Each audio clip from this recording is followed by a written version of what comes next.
inequality in the commune and collective. While individualists concede that there would be some economic inequality in the society they promote, their critics among other anarchists often presume that the kind of societies they envision would be completely egalitarian and free of inequity.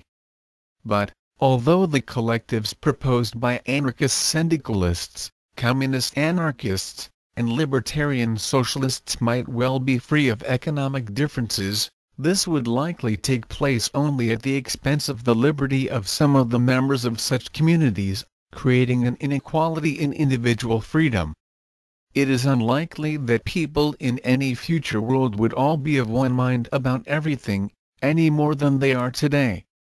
Some will wish to live and work alone, interacting with others only when necessary. Others will wish to work in groups and share everything.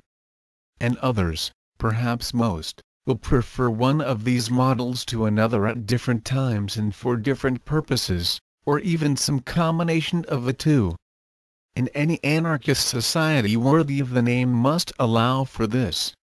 As noted above, individualists believe that pooling of resources, land, or anything else by autonomous individuals can be fully compatible with individual freedom. Unfortunately, however, there are some anarchists who advocate the outright abolition of private property, not allowing any opportunity for those who prefer a different economic arrangement.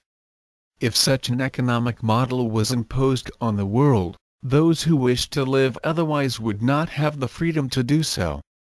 Allowing people no alternative to joining the local commune or syndicate would simply replace the tyranny of state capitalism with the oppression of an involuntary community. There would consequently be an inequality between the society, or more likely, the committee or other delegates who presume to represent it, and the individual. The group will make decisions and the dissenting individual must comply. Thus, in many a collective or commune no one will be poorer than another, but some will certainly be less free.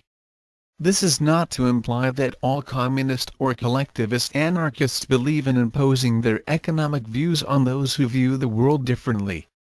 Many who advocate some form of communal society are as committed to personal liberty as are private property advocates. But there is a tendency on the part of many anarchists to present a one-size-fits-everyone economic model for the future, not realizing the possible implications of such an all-encompassing ideal for economic and social freedom. Individualists see the economic system they propose as simply the means to an end.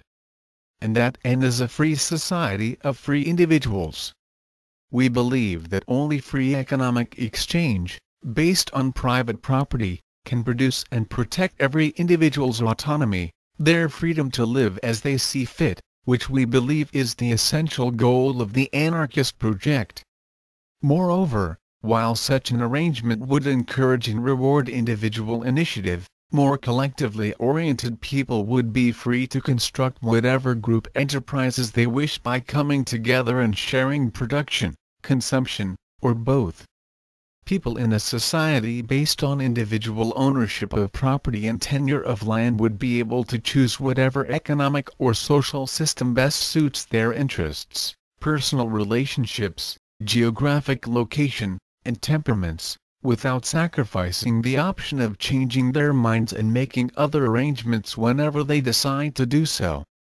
While some amount of economic inequality would be unavoidable in such a world, schemes which seek to bring about absolute parity in wealth and possessions would simply produce another kind of inequality, where individual wants and desires would be subservient to those of the group, and limits would be placed on the freedom of those who wish to live their lives in their own way. Such social inequality between and among individuals and groups and the limits on liberty which it would produce are precisely what individualists, and, one would hope, all other genuine anarchists, seek to eliminate from the world.